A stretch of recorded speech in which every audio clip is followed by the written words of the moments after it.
Hey, what is up, people? This is episode 1 of Dealing with Yourself. I am your host, Danny Till. That is Thill, silent H. Please remember that. Because I don't know how long I'm going to be doing this podcast for, but you know what? You're going to have a little ride with me. And we are starting off with episode 1, the pilot, the premiere, the introduction, if you will. Now, some of you may be wondering, why am I doing a podcast? Well, because of COVID, I got nothing to do. Movie theaters are closed. Shit is done for. And on top of that, I just don't like going outside anyway. And I decided to just start talking about things. I think I'm a decent talker, but then again, some may think otherwise. I have a bit of a stuttering problem. Sometimes I have this issue because back when I was a kid, like I was never really wanted to. Nobody ever really wanted me to talk anyway, so I didn't talk that much at all. However, over the years, when people have actually wanted me to talk, like it's hard for me to have the words come out, and I sound like a stuttering, or not stuttering, but stuttering idiot, like I am now, fucking up my words. But I don't know how long I'll have this podcast going for. My goal is to get to 100 and see how I am with that. Maybe I'll want to go longer. Maybe I'll stop there. I don't know. But for now, I just hope that you'll go on this adventure with me. And if you would you maybe want to subscribe and give this audio a like? And maybe leave your comments below. What do you think? How do you think about this introduction? Do you want me to do more stuff like this in this narration? Or maybe this one? Or maybe, you know what, just have a simple talk. And now, let's get on to the introduction. Now, obviously, I did a live stream a couple days ago going over some Netflix series, but this is the first time that I'm truly going to start a podcast episode. I'm still going to be doing the live stream, and I'll still do some reviews. Like, obviously, you can follow me on Stardust for that, and my Twitter and my Instagram, but mainly this podcast, I'm going to have a topic pretty much every week and kind of just go along the lines of speaking about this topic. And who knows, maybe go into some more research, and then I will hope to have guests on, not every time, but time to time. Hopefully, it's fairly often, but it all depends on scheduling. But I know that because of COVID still happening, good God, it's fucking June and it's still happening. And I know that movie theaters are opening up again next month, but at the same time, like I don't know how that's gonna like go back to normal because again, like theaters are one of the most popular places in the world for people to go to, and people are just sitting next to each other in those seats, and you're in a tightly contained space with not, I feel like, a whole lot of oxygen. I feel like it's on the level of a plane, and you're next to all these people for 2.5 hours. And obviously, when the stuff opens up again, they're going to be taking drastic measures, like having people sit a couple seats apart. That's fine. I don't like sitting next to people anyway. But other than that, I hope shit goes back to normal. And when stuff goes back to normal, I'll still be doing this podcast, obviously, because, again, I've said my goal is to get to at least 100. But I am just not sure where I would want to go after I hit 100 episodes. I don't know exactly where I'd want to go. Maybe start a new one. Maybe have this one switch names. Because maybe after 100 episodes, you think maybe this will have a new focus and a new shift. Because maybe after 100 episodes, I'll have a different point in my life of where I am, and that'll cause me to switch ideas. And then maybe later on, go through some other stuff. And I don't know. And like I said, this is just the introduction. And I hope that you guys will be interested in following me on this journey. And let's just start with the introduction. Like, for example, I'm your host, Danny Till. This is my podcast that I'm going to be doing.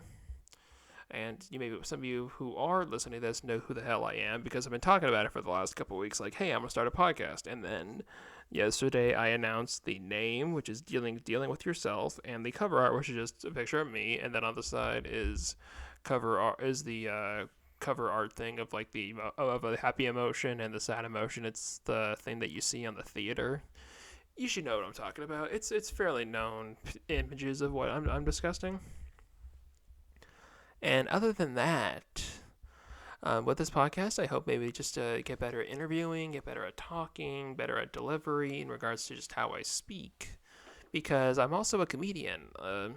I'm not a famous one, of course not.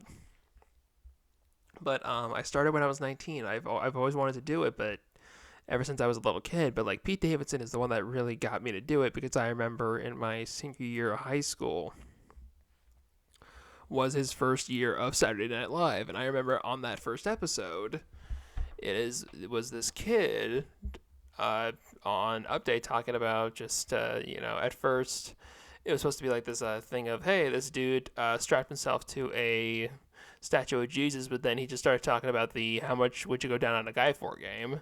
Now, personally, in my opinion, it would be $1 million because again, like the whole object of that game is just be like lie and just say no, and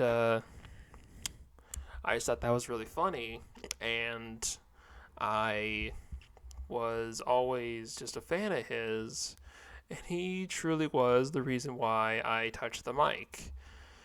Now, obviously, because it's been 4 years since I really started doing stand-up, I haven't done it a whole lot. Like, I deleted a bunch of my material off YouTube just because, again, like, this is stuff I tried for the first time. It's not even really that good. I for a long this time, I would put my stats on there, and then I would just get rid of them, put them on there again, delete them, blah, blah, blah, blah. Then eventually I would just like, you know what? I'm just deleting 2.5 hours worth of material off the internet because I'm just tired of just feeling like, hey, this stand-up is shit. I'm afraid of the highlights. Plus, I'm also worried, hey, when I'm 27 years old and my career has started, I don't want a bit that I did when I was 19 to haunt me and get me canceled because cancel culture is the climate that we're in right now. Now, listen, cancel culture, it kind of sucks. And I understand some people are mad about stuff that happened, let's say like 10, 15, even 20 years ago, maybe even longer. But at the same time, for me, like cancel culture is not really a conversation. It's just like, hey, you did something 20 years ago and you're fired. Like that's just the way it goes now, and it's kind of a pain in the ass. I don't know anybody else, but I personally think it's just it needs to like slow down. And again, I don't know, like going to the Jimmy Fallon thing, and again, for those who can't tell by the cover art, I'm a white person, so obviously I'm the last person anybody wants to hear talk about this.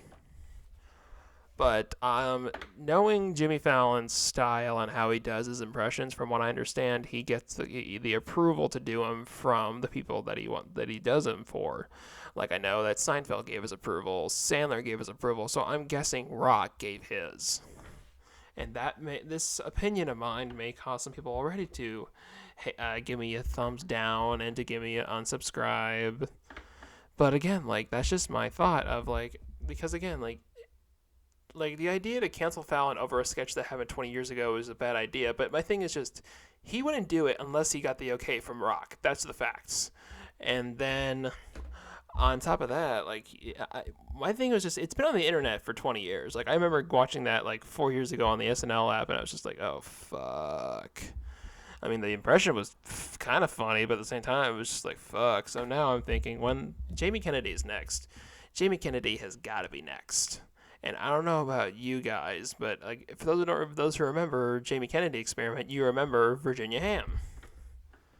And for those who don't remember Virginia Ham, it was a parody on Oprah Winfrey because it was a talk show host, and she was similar to Oprah. And when Jamie was this Virginia Ham character, he would go in real life world because that's what hidden camera sketch comedy does. You hide cameras and you have real reactions. That's what it is, and you will go to high lengths for the laughs. And I have always appreciated when people do that. And in many ways, like it shows how big of a balls they have when they're doing this. And sometimes it works, sometimes it doesn't work. Like I don't remember the last hidden camera show they did. I'm sure there's one on the air right now, but I obviously don't know because I'm not watching it. And but I'm just I am wondering because again, like it's out there, it's well known. Jamie Kennedy had that show for 3 years. Wait, was it 3 or 4 years? Because I remember it was on in like 2002, and I think it ended in like 2005 because I think it was on Fridays on the WB, if I'm not mistaken. I could be wrong about that. Like, don't take my word for it. But I think it ended in like 2005, maybe. And I think it ran 3 years. I could be wrong, but that's just my estimate because I'm fairly good at dates and shit like that and how long shit is and how long it went for, like stuff like that. I'm fairly up to date about. And yeah, I'm just wondering because again, he said like when the woke culture started happening, it's like I'm gonna get in trouble. I'm gonna get in trouble because I played black characters, and he said like, listen, I've seen it. He put on the makeup, he put on prosthetics, like he was playing black people, and it's again like it's on YouTube. You can go look it up. And also, I remember a couple of weeks ago, they were trying to cancel Robert Downey Jr. over Tropic Thunder, a role that got him an Oscar nomination, and the fact that it was an Oscar nomination for a comedy. And my thing was this: it wasn't making because again, like I'm a white guy, so obviously I'm the last person who should be giving my opinion on this. But the satire of it was because again, the movie was a satire. It was making fun of pretty much everything. But one thing that it was making fun of was the fact that some actors are so overly committed and they're in their own crazy brain that they will go to extreme lengths to get a part, even if it is not right for them, as evidenced by Short Circuit 2, Breakfast at Tiffany's. Do you remember the C. Thomas Howell movie Soul Man? I think it was from like 85, 86. I had never seen it, but I probably will never watch it because it would just make me just feel weird because, again, it's about a guy who lost his scholarship and he tries to get into college through a African-American scholarship, so I think he takes like a skin color pills or something. I don't know. I saw the trailer once back when they were talking about it on, I think it was What the Flick, which was an old YouTube channel. It went out. It got canceled a couple years back. But yeah, I never will see that because it's just not something I could probably watch now. And my thing is this: is blackface okay? No, it never is. And what's funny about the whole Robert Downey Jr. thing is he was on Joe Rogan earlier this year. So this is like actually it's June now. So let's say like 4.5, 5 months ago. He was on there and Rogan asked like, what did people think of it, and he said 90% of black people he knew thought it was fucking great, and obviously, and then the other 10% had a problem with it because again, I feel like that 90% understood what he was doing. He wasn't making fun of him. He wasn't trying to be racist. Like he's playing an act. He's playing a 5-time Academy Award winning actor who will do what it takes to get a part, even if they know, hey, this is not a part for you that you can get. And it plays on fame culture and the actors and like how I don't know if it was any correlation, but I feel like Jack Black's character Jeff Portnoy I feel like was kind of like a take on Chris Farley. Now it wasn't making fun of Chris Farley, but to me it kind of felt like partly because again like it's a fat comedian and he's addicted to and he has a very heavy drug addiction. And again, don't quote me on saying, hey, Jack Black's character, Jeff Portnoy, is making fun of Chris Farley, but I just feel like that's an aspect of it. I never really put the dots together, but that's just a thought that was in my head recently. And in regards to like the other things, like it was parodying how Eddie Murphy would be playing the entire family, Nutty Professor. And then like how they would make fun of the big movie star actor who isn't really, in ways, not really all that good. And again, like it was a comedy, and it was, and the fact that I was amazed that it was this big. If for those who don't know, the movie's budget I believe was $90 million, and it was this big movie, and it was directed by Ben Stiller, co-written by Stiller, and you had Tom Cruise in it. You had Tom Cruise in a comedy, and on top of that, Cruise wasn't even the lead.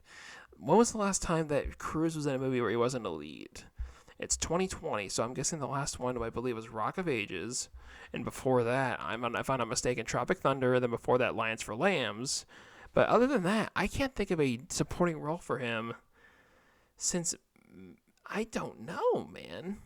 Maybe in '83 when he was in The Outsider? Actually, no, Color of Money, because in Color of Money, Paul Newman got top billing, whereas Cruise got second billing on that one. So again, like I believe it's on one hand the number of titles Cruz didn't get top billing on,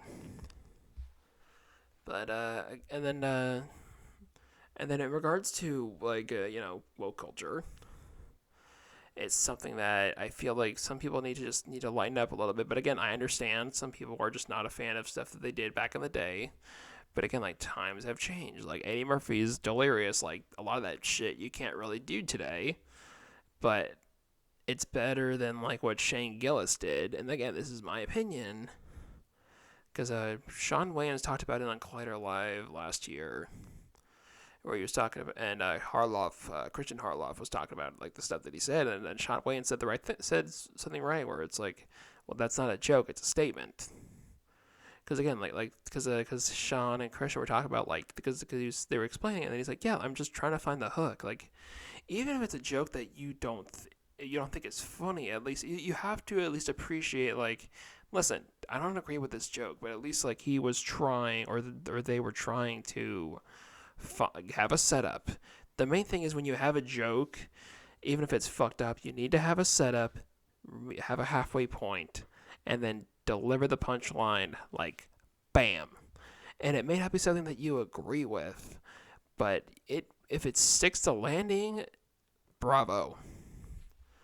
One example of this is Chappelle with Sticks and Stones. On Sticks and Stones, he tackled everything you were not really allowed to talk about in the comedy clubs anymore. And the reason why I say not anymore is because people are just so angry and outraged on the internet about what's going on. And again, it feels weird talking about this stuff right now, especially because it's just everything that's going on right now. Specifically in the last month. The last month has really, in addition to the COVID pandemic, the last month and a half, 2 months has really made 2020 a shitty fucking year. I mean, it started off so strong, man. I mean, Bad Boys came back. We got a good Sonic the Hedgehog movie. I was on my last semester of the Los Rios Community College District. But now it's just like, fuck, dude. And I don't know what to say about that, other than just it fucking sucks. 2020 just truly fucking sucks. And in addition to that, like, I don't know where we're gonna go after this. Because again, there's a lot of shit happening in the big cities. Like, I'm in the Sacramento area, but I'm like 20 minutes away from like downtown. So it's not like I'm like it's not like I'm like right near all the shit that's happening. And then,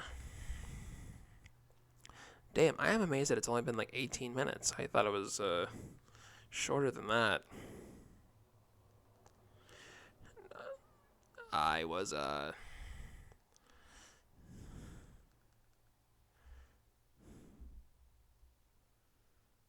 sorry, I'm at the same time editing a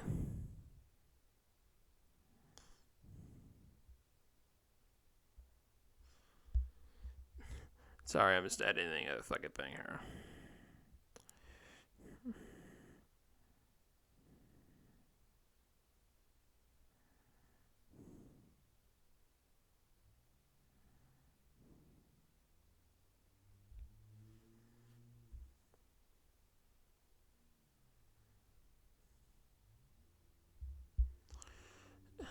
All right, we're back. Sorry. That was a decent little 20-second break. Maybe you would have gone up to the bathroom. Maybe you would have paused. Maybe you would have said, "Hey, babe, what are we having for dinner?" Or maybe you replied a text to mom. For those who don't live with their parents anymore, keep in contact with them, because again, like, you never know, especially with what's going on right now. I feel fucking terrible for everybody whose family members have tested positive. And also, in my world, it's crazy how many comedians tested positive for COVID, dude. It's insane. And again, like, just this is a crazy fucking time. And again, I feel terrible for all these people who have family members, and also the kids, the fucking kids who have parents that test positive for it, and especially the worst one is like how the parents have kids who test positive for it. And this is just a time where I don't know if we will, like, obviously the pandemic I feel like will lower down, well, not lower down, but like just reduce in size, obviously, but I don't think we will be ready to be back to normal. I'm not sure if we ever will be back to normal. We will definitely be a lot more cautionary. I will say that. We will definitely be a lot more cautionary. And I just hope that once we move past this, or at least like in a way, like at least start to go back to normal, maybe we can definitely be more cautious. Sorry, my fucking computer's being a real fucking bitch. I don't know what I did because I opened Chrome as well, and it's just being a fucking asshole. I'm recording this on a Mac, so Chrome, because this thing's a fucking asshole. Application, yeah, you bastard. All right, there we go. Okay, back to this. And in regards to the podcast and the way I do it, I'm obviously going to interview people, but for my introduction, I just wanted to say, hey, for those who are listening, because I said, hey, I uploaded a podcast, want to listen? Thank you for listening. And if you've just discovered this, cool, man, that's cool. I don't know what caused you to click on this, but thanks. It means a lot. And then usually with each episode, I will be covering a topic of some sort, like obviously, talk about a random few little things, and then not necessarily get into the nitty gritty, but like just seriously like buckle down and be like, all right, let's talk about this shit, and give my perspective on this. Now, would you want to maybe hear my perspective? I don't know. If you come in for the night for episode 2, 3, 4, 5, 6, 7, etc., then like just hey, obviously you're interested in what I want to see. Not to see, but like you're interested in what I want to say. And as I'm getting rid of a bunch of notifications, maybe I want to ask you, like, what podcasts do you listen to? Because for me, I don't listen to podcasts as much. I watch excerpts from it. Like I listen to Marin a lot, and I listen to Dax Shepard every once in a while. But for me, and again, like I appreciate Joe Rogan's podcast, but I don't listen to the podcast because the podcasts can be really fucking long. Like the podcast can range from an hour with some people to 4 or 5 hours, maybe even longer than that. Anybody know what his longest episode is? I think one episode was posted on YouTube as being 5 hours long. But that just shows like how good he is at talking to people, because that shit can just keep going and going and going and going, and obviously they're in there to plug something or to talk about one specific thing, but usually they just shoot the shit for the first like fucking hour, or if it's an hour, like just mess around for at least the first third. And then I like Chris Hardwick's. I listen to a lot of his because I just think he's an amazing fucking interviewer, and I like how he interacts with people. And of course, he had his shit a couple years ago. I just don't want to give my opinions on that, because I may have an opinion that's different than the internet. Because again, like half the internet is just like, oh god, he's a sick man. Then the other half is like, listen, I don't know if this is true. And also in that interview, also in that section, it's kind of just like, listen, I call bullshit. Because again, like nobody wants to hear my opinion. This is episode 1 of a podcast on a channel that has 12 subscribers, for crying out loud. Anyway, I'm just rambling on and on here because it's fucking 4:30 in the morning when I'm recording this. When will this go out? I don't know. It'll probably be in a day or two. I have to edit it together. And like I said, I'll have guests on. It'll be a lot of friends over Zoom. Maybe for FaceTime, if I figure out how to record a FaceTime conversation on the Mac, Because I'm sure that's possible, because I know that you're able to like record your screen movement, which is why on the certain videos, oh, excuse me, for fuck's sake, you're able to record your screen and then post your whatever it is you fucking recorded on your story on Instagram. And Instagram, that's a whole nother story too, because I got rid of a bunch of my social media in like March or something, so I could say, hey, I'm going off because I need to go work out, and I thought it would be slim. And by the time COVID started happening, I got down to 226, which is the lowest I've been in fucking, oh god, like 7-8 years.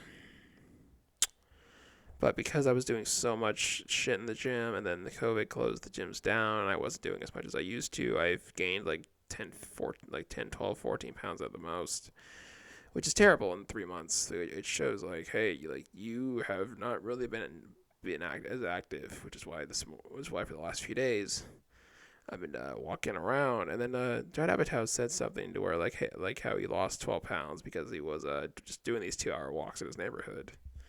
And I don't know how many miles 2 hours is. I just know that like, hey, on Thursday, I believe it was, if not Friday, I went and walked was it Thursday or was it Friday? Maybe it was Friday, where I walked nearly 7 miles. Actually, no, it was Friday. Because today's Sunday, technically. Wait, or is today Monday? Because again, like the COVID shit, I don't know what the hell fucking day it is. Alright, it's Monday. Technically at 4:38 in the morning.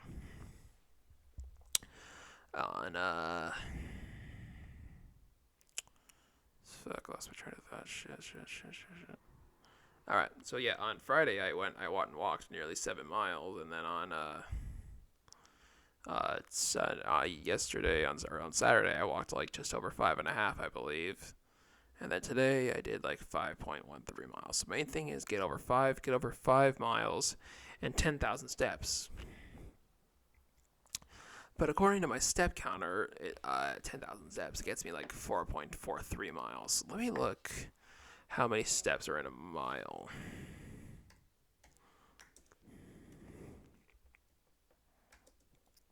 Because according to my Steps app on my phone, I'm on for those who don't know, it's an app called Steps on Mac, or not Mac, Apple App Store. It's the app. It's just called Steps.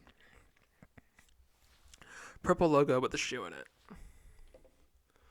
Okay, what the fuck does this shit say?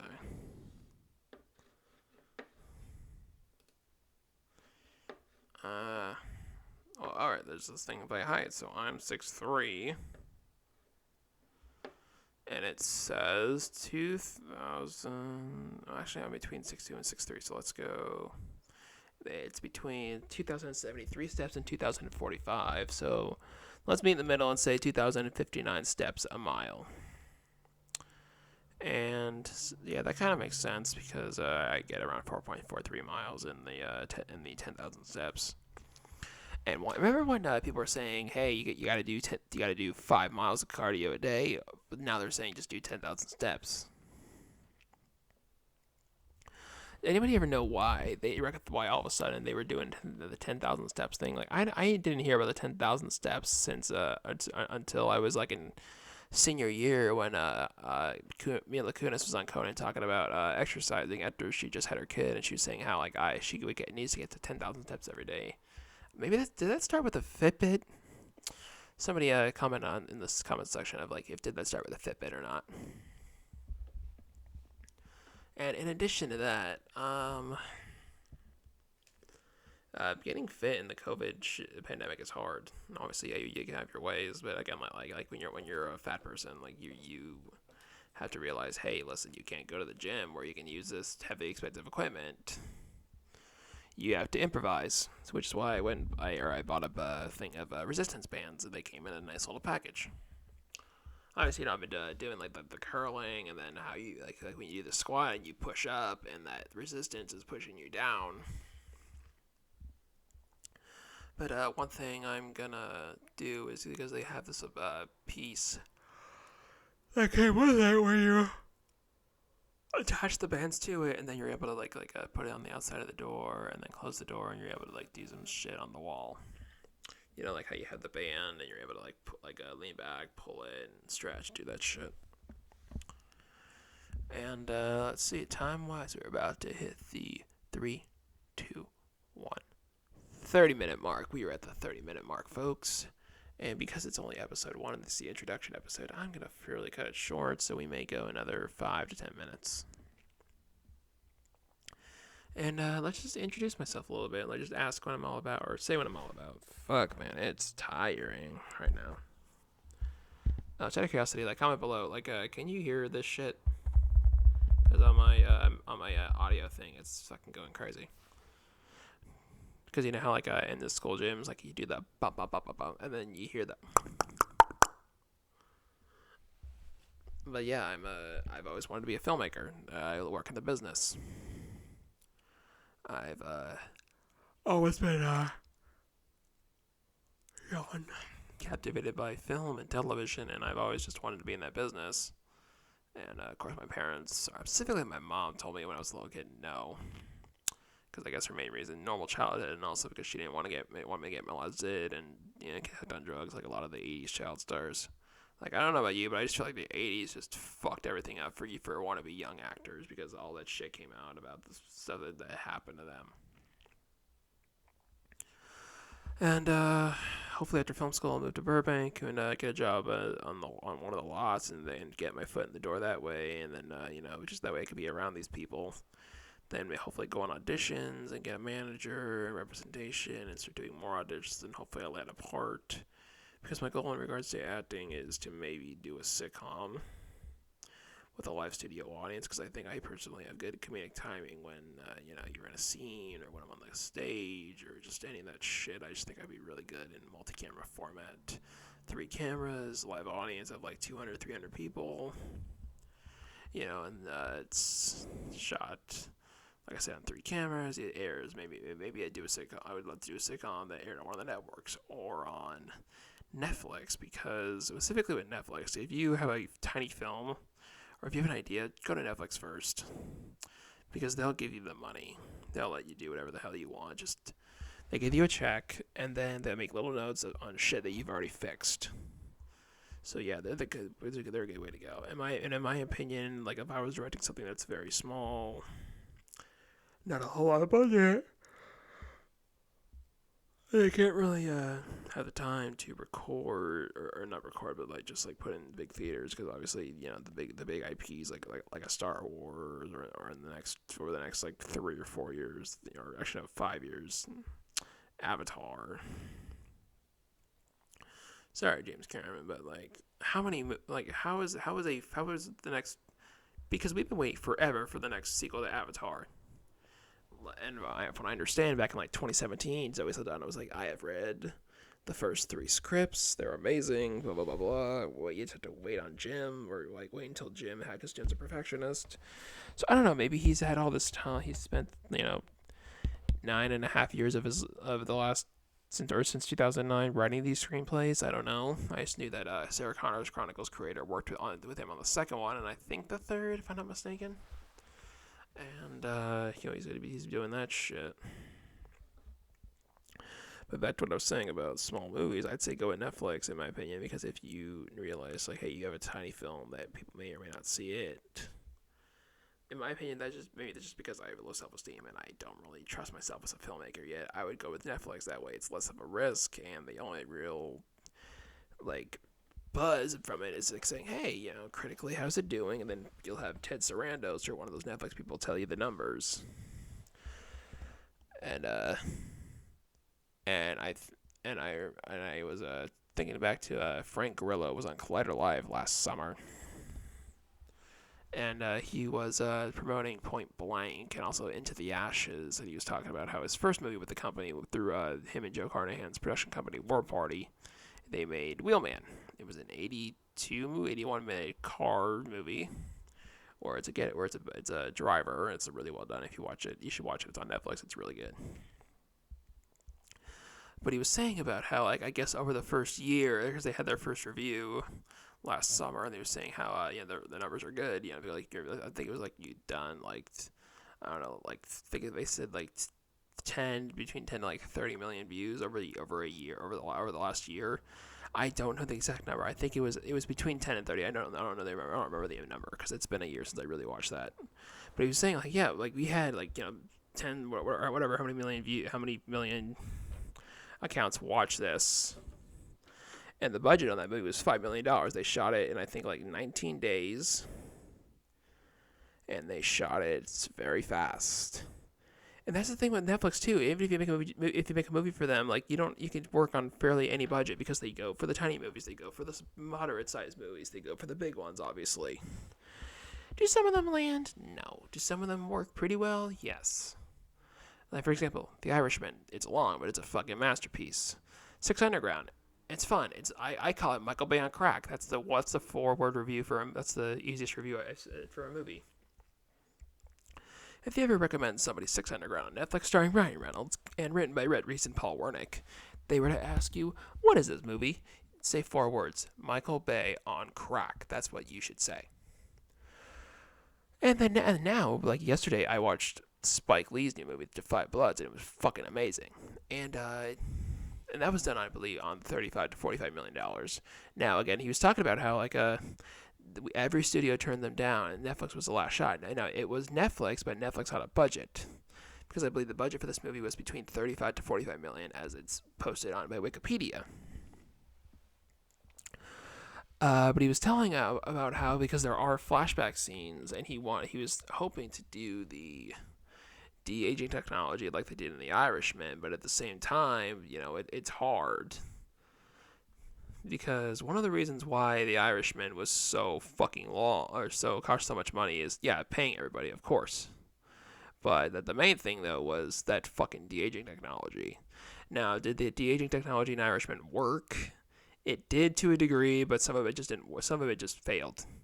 But it was still a fucking great movie, but Spike Lee obviously couldn't do that because it would add a lot more money, so they said no. But it still was an effective movie. Defy Blood, specifically, when you have the flashbacks and the jungle, and you have Chadwick Boseman, because his character is only in the flashbacks, you have the actors in their 60s playing them in their 20s, and to me, it felt like them reliving it through PTSD.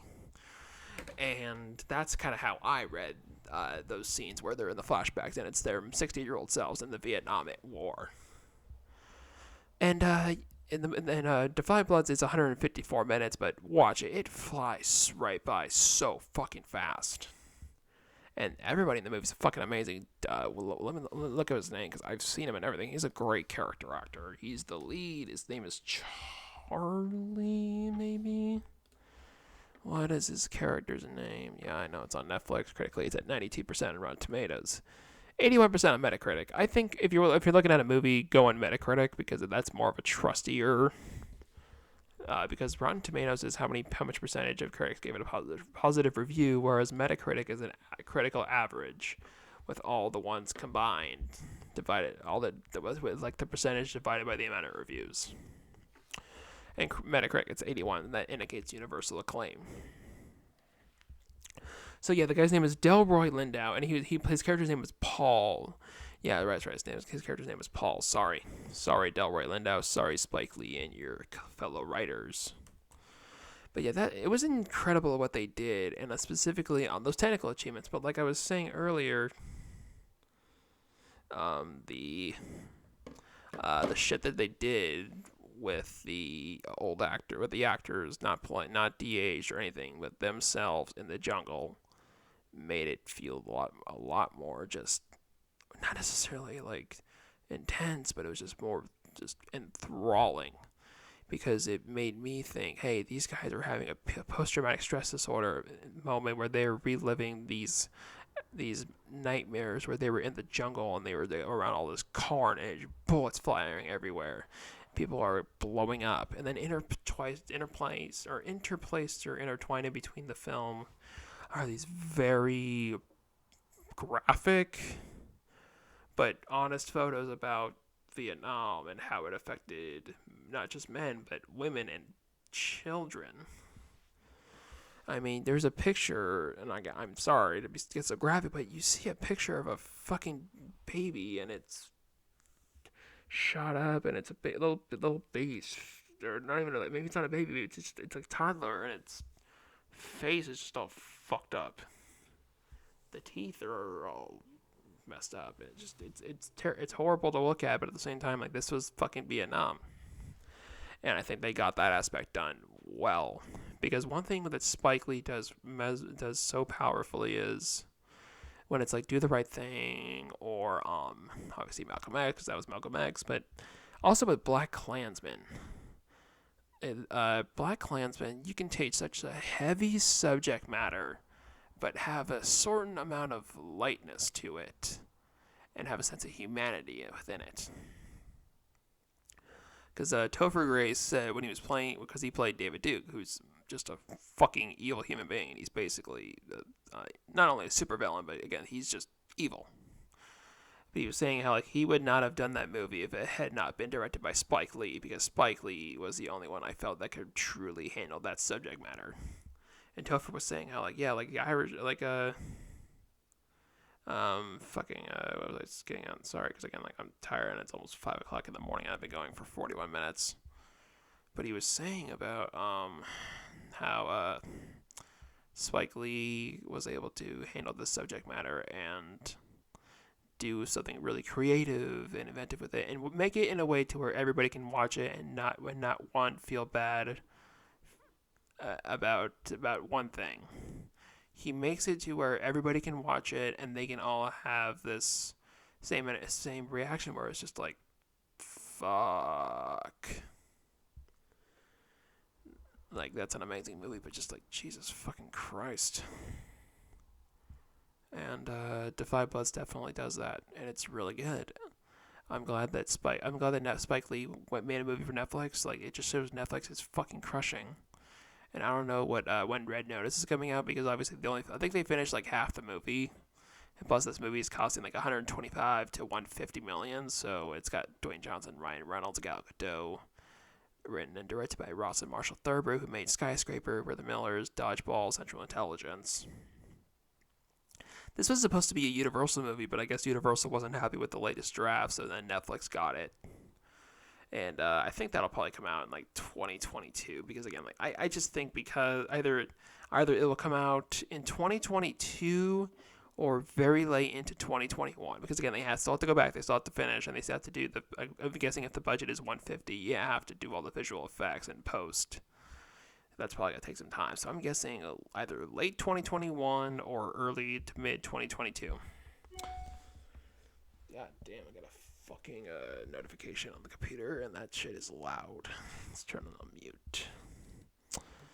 mute. Something that I wish I could do for certain stressful things, like dealing with bullshit customers at work.